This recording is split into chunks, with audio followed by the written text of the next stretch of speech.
Assalamualaikum warahmatullahi wabarakatuh. Alhamdulillah. Alhamdulillahi wa kafa. Wassalatu wassalamu ala nabiyil mustafa habibina wa syafi'ina wa maulana Muhammadin sallallahu alaihi wasallam al-mab'us bidinihil musaffa wa ala alihi wa ashabihi ahli sidqi wal wafa wa man tabi'ahu bi ihsanin min yaumi risalatihi ila yaumiz zulfa. Rabbi shrah li sadri wa yassir li amri wahlul 'uqdatam min lisani yafqahu qawli. Rabbi shrah li sadri wa yassir li amri wahlul 'uqdatam min lisani yafqahu qawli. Rabbi shrah li sadri wa yassir li amri wahlul 'uqdatam min lisani yafqahu qawli.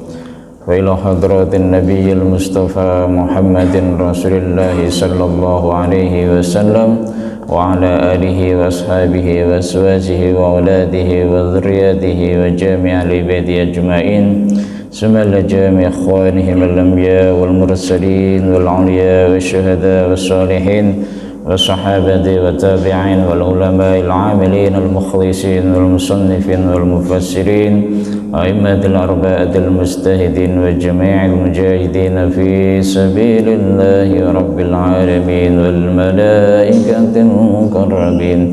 Nakhusu khususun ila musannif hadzal kitab al-imam al-alamah Ahmad bin Husain asy-syahir bi Abi Suja wa Syekh Muhammad bin Qasim Al-Ghazi annallaha yaghfir lahuma dzunubahuma wa yarhamhuma wa yuli darajatihima fil jannah nafa'allahu bihima wa bi'uluhima fid dharaini lana lahuma wa lahumul fatihah. A'udzu billahi minasy syaithanir rajim. Bismillahirrahmanirrahim. Alhamdulillahi rabbil alamin arrahmanir rahim maliki yaumiddin iyyaka na'budu wa iyyaka nasta'in ihdinas siratal mustaqim siratal ladzina an'amta 'alaihim ghairil maghdubi 'alaihim waladdallin. Amin. Alhamdulillah, pagi hari ini kembali kita bertemu Pak untuk pertemuan yang ke-21, bahkan lebih dari 21 kalau dihitung sebenarnya Tat ya. Itu hanya yang keinget aja 21. Iya enggak? Masih ada fotokopinya Tat? Ini udah punya Pak Ketua. Baik, kali ini pada pertemuan pagi ini kita berbicara tentang atau membahas tentang perbedaan laki-laki dan perempuan dalam sholat. Nah, terutama tentang yang sujud, yang rukuk itu yang sering kalau ada kesalahan juga bagaimana. Ini kayaknya udah lazim, udah biasa, udah maklum banyak di antara kita. Tapi kalau ditanyakan kita kaji benar ya ini nanti dasar-dasarnya. Jadi ada perbedaan antara laki-laki dan perempuan dalam hal tata cara pelaksanaan sholat, terutama gerakan sujud dan rukuk. Mari seperti biasa kita baca Fatihah sekali lagi untuk kita semua yang hadir di majelis ini. Mudah-mudahan Allah berikan sehat, afiah, umur yang panjang dan barokah, rezeki yang banyak dan berlimpah diberikan kita putra-putri yang soleh dan solihah, dan kapan kita berpulang kepada Allah mudah-mudahan diberikan kematian yang husnul khatimah ala hadin niyah wa ila hadratin nabil mustafa Muhammadir Rasulullah sallallahu alaihi wasallam. Al-Fatihah. A'udzu billahi minasy syaithanir rajim. Bismillahirrahmanirrahim.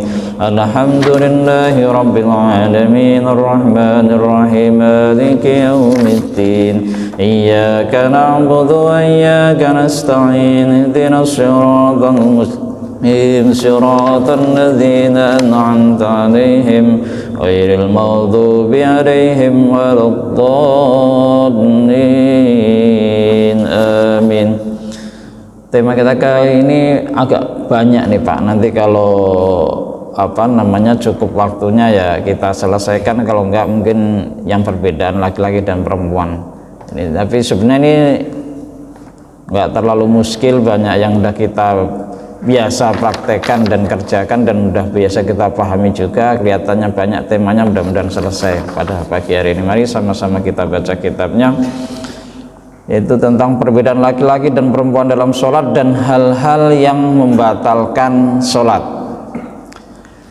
Bismillahirrahmanirrahim. Faslun ay hadza faslun fi umurin tukhalifu fi hal mar'ah ar-rijala fi sholat, tentang hal-hal yang berbeda antara kaum laki-laki dan perempuan di dalam sholat. Bismillahirrahmanirrahim. Qolal musannif wal mar'atu, dan adapun kaum perempuan, tukhalifu itu membedai siapa kaum perempuan, ar-rajula terhadap kaum laki-laki, fi khamsati asya'a dalam 5 hal. Jadi dalam sholat itu laki-laki dan perempuan ada perbedaan dalam tata caranya, dalam ketentuan khususnya tentang 5 hal.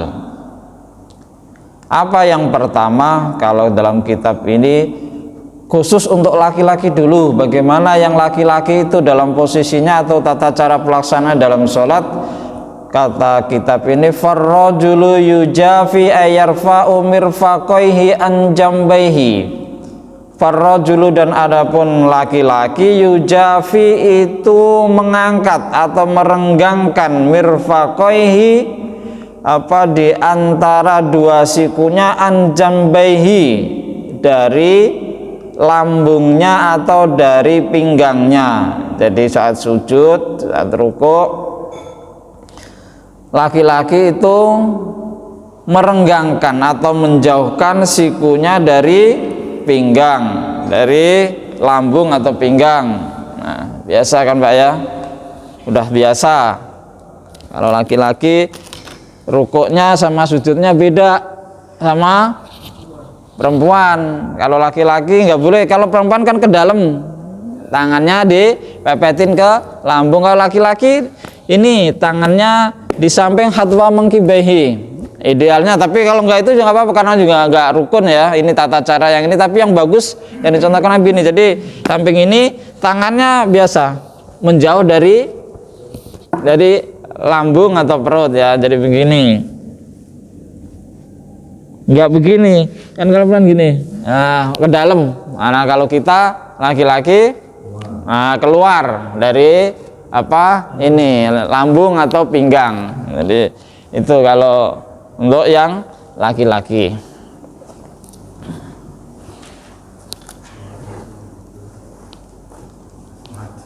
Ya udah biasa nih Pak ya. Jadi yang pertama itu dalam kitab ini, farrajulu yusafi ayarfa'u mirfaqaihi an jambaihi. Ini yang pertama.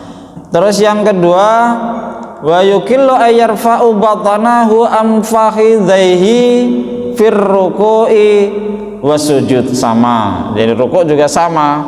Jadi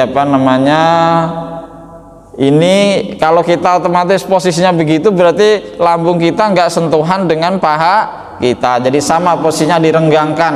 Pokoknya kalau direnggangkan, rukuk sujudnya otomatis sama posisinya antara perut kita dengan paha kita. Nah ini didasarkan pada hadis Nabi. Di situ disebutkan di dalam lembaran print yang kita berikan, dasarnya itu hadis Abi Humaid, bahwa Rasulullah sallallahu alaihi wasallam mahayadai an jambahi wa wada'a kaffaihi hatwa mankibahi. Itu kata hadis ini dari kata Abu Humaid, Rasulullah itu dalam sujud menjauhkan kedua tangannya dari kedua lambungnya atau kedua pinggangnya dan meletakkan kedua tangannya sejajar dengan pundaknya. Jadi kalau sujud jadi tangannya pasnya yang bagus sejajar dengan pundak di samping itu. Terus hadis yang lain juga dalam riwayat hadis Abdullah bin Buhainah disebutkan Nabi sallallahu alaihi wasallam karena idza shalla farraja baina yadayhi hatta yabdu bayadu ibtihi. Jadi Rasulullah ketika sholat itu merenggangkan antara kedua tangannya itu sampai kelihatan apa putihnya ketek beliau. Nah, ini jadi kelihatan. Karena apa direnggangkan gini? Kalau ditutup gini kan nggak kelihatan. Nah, kalau direnggangkan, makanya kalau laki-laki sujudnya apa menjauhi lambung atau pinggang. Jadi itu kata hadisnya. Lanjut yang ketiga, kita percepat sedikit nanti biar pertanyaannya agak ini. Wa yajharu fi maudhi'il jahri. Nah, kalau laki-laki hendaklah laki-laki itu mengeraskan suaranya fi maudhi'il jahri, di tempat atau pada sholat yang memang seharusnya dilakukan secara jahar. Berarti dalam sholat maghrib, isya, dan subuh pada rakaat pertama dan kedua, dua rakaat yang pertama maghrib semua pada maghrib isya rakaat 1 2, isya sama subuh. Jadi kalau laki-laki dianjurkan untuk mengeraskan suaranya, yaitu saat membaca surat. Yang dikeraskan apa? Saat membaca surat Al-Fatihah, saat membaca surat-surat Al-Quran setelah surat Al-Fatihah, atau bacaan takbir atau takbir intikal ketika akan turun atau berpindah gerakan, kan ada takbirnya tuh, mau ruku, mau sujud, kan ada takbirnya. Nah, itu dianjurkan untuk dikeraskan. Jadi ini yang ketiga. Terus yang keempat, yang juga laki-laki itu berbeda dengan perempuan itu apa? Wa iza nabahu ay asabahu syai'un fir ruku' was sujud. Tadi kebalik ya. Yang ketiga yaitu ketika terjadi sesuatu di dalam sholat. Taruhlah kesalahan misalkan di dalam sholat yang makmum harus mengingatkan imamnya, maka kalau untuk laki-laki wa idza nabau syai'un fis sholati sabbaha, jika terjadi sesuatu dalam sholat yang makmum harus mengingatkan imamnya, misalkan imamnya terlewat apa. Nah, ini dulu pernah ditanyakan ini sama Ustadz Al-Mukarram. Dulu kalau ada ini ya Tat ya, rokaatnya kurang ya, pernah ditanyakan sama beliau. Mestinya dulu ya Pak Haji Mahmud ya, rokaatnya 4 menjadi 3 udah salam. Nah, itu menurut kitab, menurut pendapat ulama bagaimana? Nah, itu dilihat waktunya, waktu jedanya. Kalau waktu jedanya pendek atau singkat, itu setelah kita salam itu Pak langsung naik, langsung ditambahkan kurangnya kalau waktunya pendek. Ya, jadi kalau waktunya pendek langsung naik. Ukuran pendek itu bagaimana? Nah, ini yang beda-beda. Ukuran pendek itu sebenarnya menurut uruf kebiasaan dinyatakan pendek itu berapa, tapi kalau menurut Imam Al-Buwaiti ukuran pendek itu kira-kira orang mengerjakan sholat 1 rakaat. Apalagi kalau ingatnya mau habis sholat, habis salam ya ngobrol sebentar. Kalau udah terlanjur ngomong nggak apa-apa, tapi kalau ukuran waktunya itu pendek, kira-kira 1 rakaat sholat, langsung berdiri lagi, dikurangkan tambahnya. Langsung kalau misalkan kurangnya 1 rakaat, dia langsung ngerjain sholat 1 rakaat. Karena Nabi juga pernah terjadi, Nabi pas berpergian lewat Abu Hurairah itu, Nabi sholat duhur apa sholat asar gitu, baru 2 rakaat Nabi lupa salam. Nah, itu kalau lupanya Nabi membawa berkah, keluarlah hukum Tat. Kalau lupanya Ustadz bagaimana? Sama juga. Membawa hukum juga kalau Ustadz ya. Iya, Nabi pernah. Oh iya. Nabi pernah mengerjakan sholat ini dalam suatu ketika, sholat duhur apa sholat asar menurut Abu Hurairah. Tapi baru 2 rakaat Nabi salam. Habis sholat jamaahnya bingung, ya Nabi, emang Nabi ini ngerjainnya kosor ya? Tumben-tumbenan 2 rakaat kata. Ditanya, Nabi jawab, oh gitu ya. Langsung diri lagi Nabi, neruskan ditambah 2 rakaat. Habis gitu, tapi ya gini Tat, ditambah 2 rakaat, tambahnya berapa tadi, kurang, seandainya 1 kurang dikerjakan, tapi sebelum salam pakai sujud sahwi gitu. Jadi kalau waktunya pendek, jadi kira-kira kalau menurut Imam Buaiti itu kira-kira waktu 1 rakaat sholat, kalau Abu Hurairah malah lebih panjang agak waktunya, 2 rakaat sholat. Nah kalau yang Imam Syafi'i, pengurut mazhab Syafi'i itu dihitung, tapi ya susah ini ngukurnya, kira-kira 11 kata lah. Kalau pernah tadi misalkan habis sholat kok sempat ngobrol, kira-kira 11 kata masih ditolerir, dianggap sebentar itu. Jadi kalau ingatnya itu habis sholat langsung berdiri, langsung dilanjutkan. Tapi yaitu sebelum salam kita mengerjakan sujud sahwi. Sujud sahwi ingat, takbir dulu 2 kali sujud, habis itu baru salam. Itu jadi kalau waktu ingetnya itu pendek. Tapi kalau ingetnya lama, udah ngobrol ngalor ngidul, apalagi kalau Ustadz udah ngeteh dulu di depan habis ngaji baru inget kalau kurang 1 rakaat, jadi ulangi lagi aja, ulangi sholatnya. Kalau jeda waktu ingetnya itu sudah panjang, sudah lama, diulangi saja dari semula, diulangi secara total. Jadi itu. Tapi kalau ingatnya pendek, langsung ditambah ini sebelum akhir dibacakan sujud sahwi. Ya, ini dilakukan sujud sahwi, yaitu 2 kali sujud. Allahu Akbar, subhanallah la yanamu wa la yasu, terus duduk di antara 2 sujud, terus sujud lagi. Itu yang dilakukan menurut madhab berdasarkan hadis riwayat Abu Hurairah. Jadi itu perbedaan yang keempat. Jadi ketika terjadi sesuatu dalam sholat, kalau laki-laki itu dianjurkan untuk bertasbih. Fayaqulu subhanallah, cara bertasbihnya mengucapkan subhanallah. Tapi kalau bisa mengucapkan subhanallah itu diniatin dua-duanya, diniatin berzikir dan juga diniatin mengingatkan. Tapi karena kalau dalam kitab ini, kalau semata-mata diniatkan untuk mengingatkan doang, itu malah batal sholatnya kalau menurut kitab ini ya. Tetapi kalau nggak diniatkan tapi mutlak sekedar membaca subhanallah, ya pokoknya baca subhanallah, malah nggak apa-apa. Tapi kalau sekedar diniatkan hanya untuk mengingatkan, kalau menurut kitab ini malah batal sholatnya. Makanya diingatkan sambil berzikir subhanallah, mengucapkan zikir sambil mengingatkan, itu boleh diingatkan dua-duanya. Jadi di dalam kitab ini disebutkan fayaqulu subhanallah because dzikri faqat aw ma'al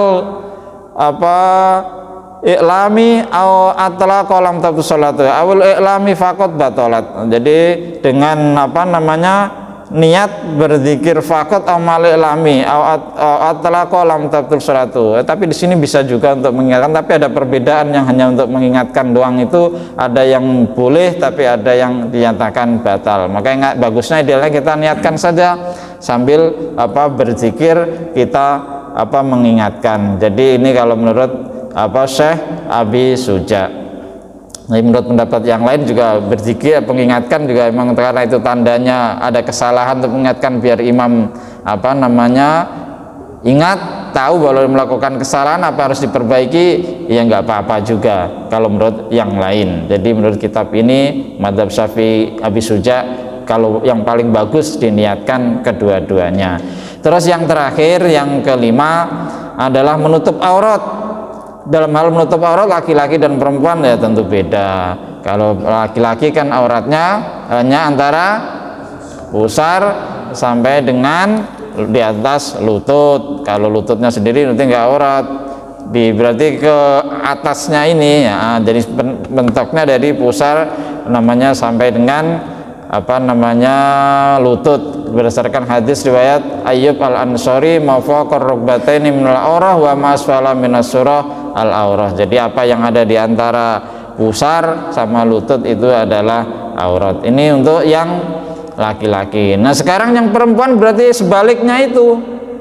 Gampangnya, kalau untuk yang laki-laki direnggangkan, Berarti kalau untuk yang keruan dirapatkan, harus nempel dengan pinggang atau lambung. Jadi kalau untuk perempuan itu kita persingkat waktunya. Jadi kalau yang perempuan harus dirapatkan, bahasa kitabnya tadummu ba'daha ila ba'din, harus dirapatkan antara anggota badan yang satu dengan sebagian yang lain.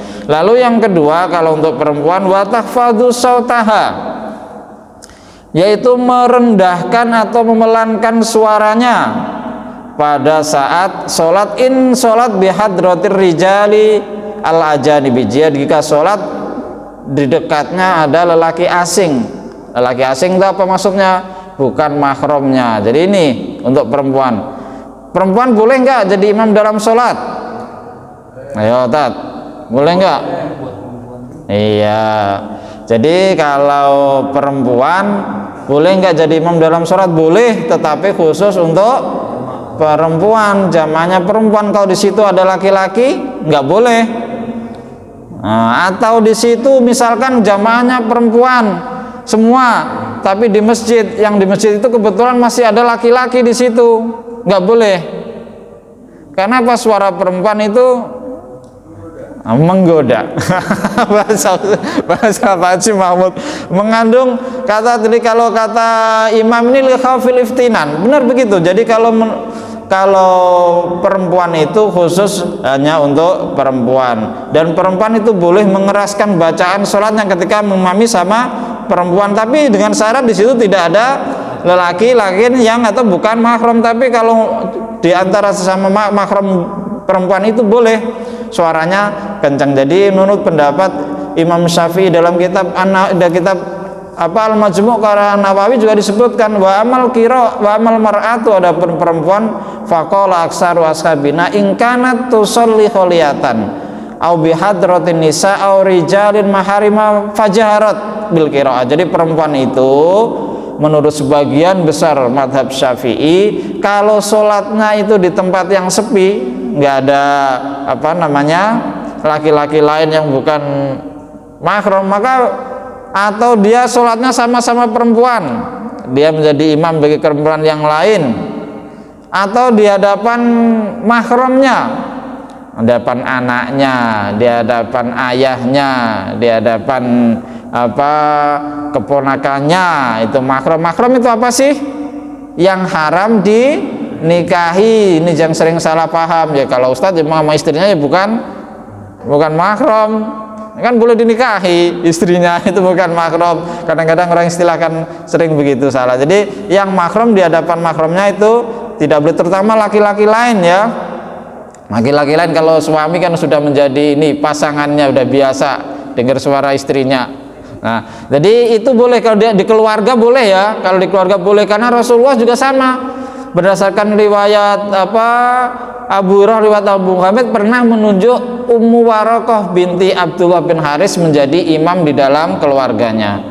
Jadi ini yang didasarkan, yang menjadi dasar hukum bahwa wanita itu boleh mengeraskan bacaan sholatnya ketika menjadi imam sesama perempuan atau menjadi imam di keluarganya sendiri. Misalkan punya ibu, punya anak perempuan, bapaknya lagi beralangan, ustadznya lagi bisnis keluar mulu, nah ini ibu boleh menjadi imam. Boleh kalau sholatnya jahar, pas waktu jahar dikeraskan suaranya, nggak apa-apa. Itu dasar hadisnya riwayat Abu Dawud. Menurut Imam Syafi'i boleh. Jadi itu tadi di tempat sepi, di hadapan sesama perempuan, di hadapan laki-laki yang masih ada hubungan mahram, itu boleh. Jadi kalau di luar itu wa tahfadhu sautaha, dia memelankan, mensirkan bacaannya.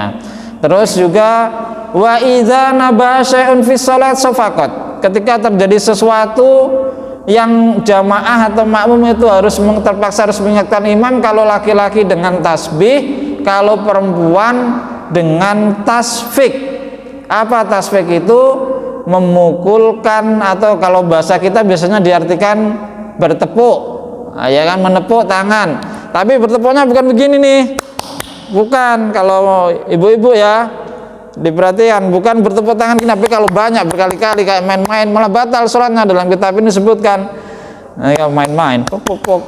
Ingetinnya jangan begitu bu. Misalkan imamnya salah, perempuan apalagi cepet banget, sering banget dengan begitu. Tapi nepuknya begini, ditepuk tangannya. Ini tangan ini buat nepuk bagian atas tangannya.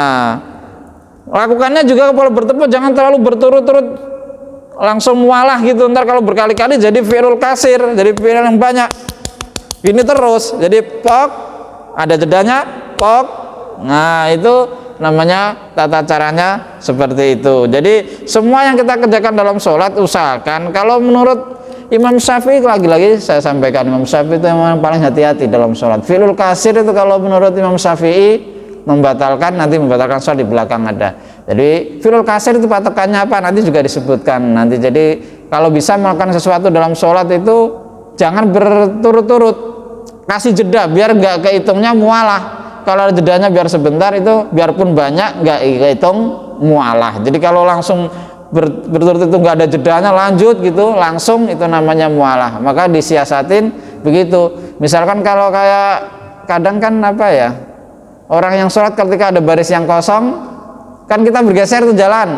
Nah itu juga biasakan tat, itu jangan mualah, set satu langkah berhenti sebentar baru lagi seret gitu, jangan langsung. Apalagi kalau jaraknya jauh ya, kalau 2 langkah doang selesai sih nggak apa-apa mualah. Tapi menjaga itu di atas, kalau jaraknya jauh sampai 4 kali langkah, 5 kali langkah, nah itu berhenti dulu sebentar, seret, seret, seret, ya gitu. Kalau di atas 2 langkah, kalau 2 langkah nggak apa-apa. Kalau Imam Syafi'i namanya mualah itu gerakannya di atas 3 kali gerakan dan berturut-turut, maka dikasih jeda, seret, berhenti sebentar, seret. Nah itu tidak kehitung mualah. Jadi itu kalau menurut Imam Syafi'i. Jadi watahfadhu sautaha, jadi boleh mengeraskan suara bagi ibu yang menjadi fa'in surat mufardatan hum jaharat. Wa idza naba safaqat, jadi tadi memukul tangan. Falau dorobat batnan bi batnin yaksudu al-la'ba atau la'iba walau qalilan ma'il mitahrim batrat. Nah kalau mukulnya antara dalam bagian tangan dengan bagian tangan, nah begini ingatannya kayak orang main-main, apalagi diniati sambil main-main bercanda dalam sholat, batal, malah sholatnya batal. Ibu-ibu itu yang lagi viral sering begitu. Jadi begitu, jadi diingatnya mukulnya bagian atas tangan. Nah gitu. Jadi begitu kalau menurut kitab ini. Terus yang terakhir, perbedaan itu kalau perempuan menutup seluruh auratnya kecuali wajah dan kedua telapak tangan di dalam sholat. Bahkan kalau di luar sholat semua anggota perempuan itu aurat. Nah, jadi gitu Pak ya, cukup ya Pak ya, cukup. Yuk kita tutup, cukup ya Tat ya, kita tutup taklim kita dengan doa akhir majelis. Subhanakallahumma wa bihamdika asyhadu an la ilaha illa anta astaghfiruka wa atubu ilaik. Mohon maaf kalau ada kekurangan, ada yang kurang jelas, mohon maaf kurang di sana sini. Wallahul muwaffiq ila aqwamit thoriq. Assalamualaikum warahmatullahi wabarakatuh.